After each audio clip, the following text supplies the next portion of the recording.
Jangan coba-coba parkir sembarangan di Jakarta kalau tak mau kendaraan Anda digembosi atau diderek.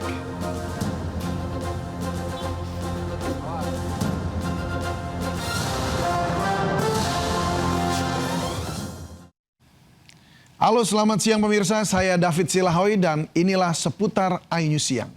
Pemirsa, jangan sepelekan kekuatan emak-emak.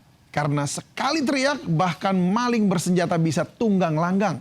Seperti di Cengkareng, Jakarta Barat, 2 pencuri motor bersenjata kabur usai diteriaki seorang emak-emak.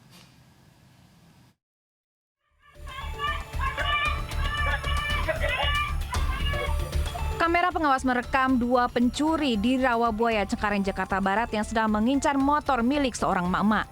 Tanpa pikir panjang, emak-emak itu langsung berteriak meminta bantuan. Meski sempat ditodong senjata oleh pelaku, pemilik motor terus berteriak hingga menarik perhatian warga. Warga yang mendengar teriakan korban langsung keluar dari rumah mereka dan berusaha mengejar pelaku. Namun kedua penjahat melarikan diri dan berhasil kabur. Meski tidak melapor ke polisi, korban tetap mengunggah ke media sosial sebagai pembelajaran bagi warga agar berhati-hati saat memarkir kendaraan mereka. Dari Jakarta, Rizky Falufi, iNews melaporkan. Pemirsa, jangan coba-coba parkir sembarangan atau titip kendaraan ke juru parkir liar. Karena bisa jadi motor atau mobil Anda akan digembosi dan diderek oleh petugas Dishub yang melakukan razia besar-besaran di sejumlah wilayah di Jakarta.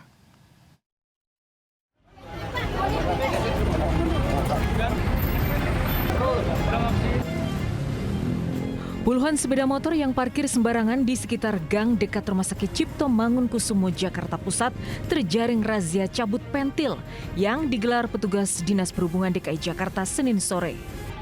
Pemilik motor pun hanya bisa pasrah, tidak bisa meminta pertanggungjawaban juru parkir yang kabur entah kemana. Sebelumnya parkir liar di sekitaran RSCM ini viral dan banyak dikeluhkan masyarakat karena menutup setengah badan jalan dan memicu kemacetan. Razia parkir liar juga digelar di 3 lokasi di Jakarta Timur, salah satunya di Pasar Batu Akik, Rawabening, Jatinegara. Selain sanksi cabut pentil, Dishub DKI juga mengenakan sanksi derek bagi belasan motor yang parkir di trotoar dan bahu jalan. Sempat terjadi tarik-menarik saat petugas hendak membawa motor milik seorang perempuan.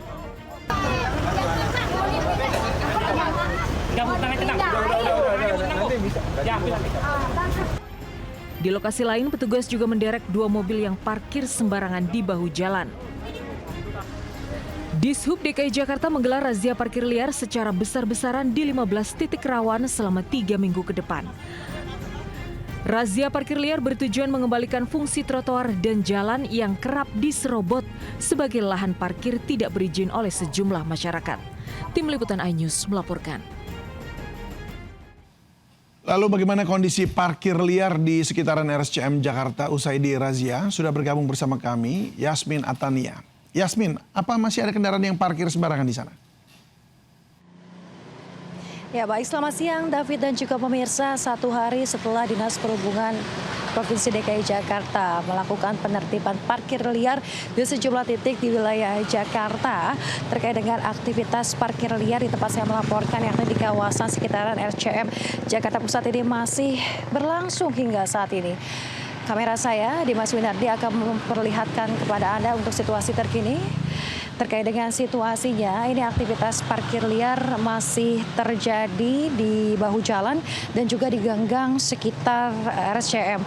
Saat ini pun terpantau tidak terlihat keberadaan petugas yang berjaga. Nah, di hari kemarin, pada Senin kemarin, Dinas Perhubungan DKI Jakarta bersama TNI, Polri, Satpol PP, dan Dinas Sosial ini melakukan penertiban di sejumlah titik di Jakarta, termasuk di kawasan RSCM tempat saya melaporkan saat ini.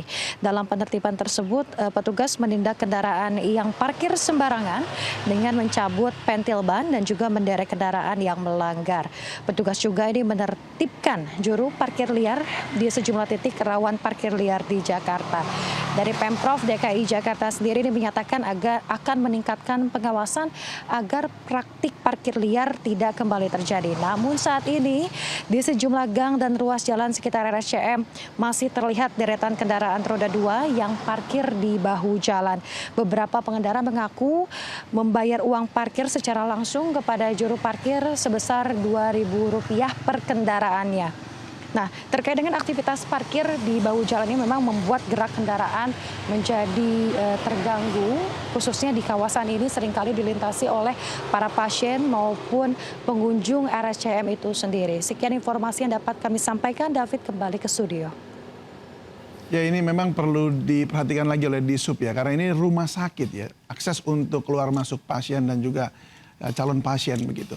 Baik, terima kasih Yasmin sudah berbagi bersama kami. Selamat bertugas kembali.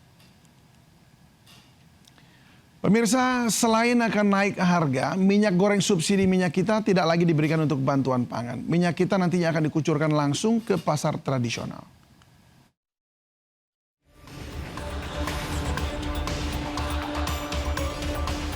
Beberapa waktu lalu pemerintah mengumumkan rencana untuk menaikkan harga minyak goreng subsidi minyak kita. Belum lagi harga naik, kini pemerintah melalui Menteri Perdagangan mengungkap bahwa minyak goreng rakyat, minyak kita, tidak lagi diberikan untuk program bantuan pangan. Minyak kita nantinya akan langsung dikucurkan ke pasar-pasar tradisional. Sekarang tidak ada lagi minyak kita untuk bantuan pangan. Ya, semua akan didistribusikan ke pasar rakyat sehingga masyarakat mudah untuk mendapatkan minyak kita. Sementara itu, stok minyak goreng subsidi merek minyak kita di Pasar Palmerah, Jakarta mengalami kelangkaan dan kenaikan harga. Minyak kita kemasan 2 liter dijual sekitar Rp32.000. Namun ketika pasokan tidak berasal langsung dari Bulog, harga jual bisa menembus Rp40.000. Sejumlah pedagang menyebut tidak semua toko mendapat pasokan langsung sehingga distribusi dan harga di lapangan menjadi tidak merata. Masyarakat berharap pemerintah segera bertindak agar ketersediaan minyak kita kembali normal. Tim Liputan iNews melaporkan.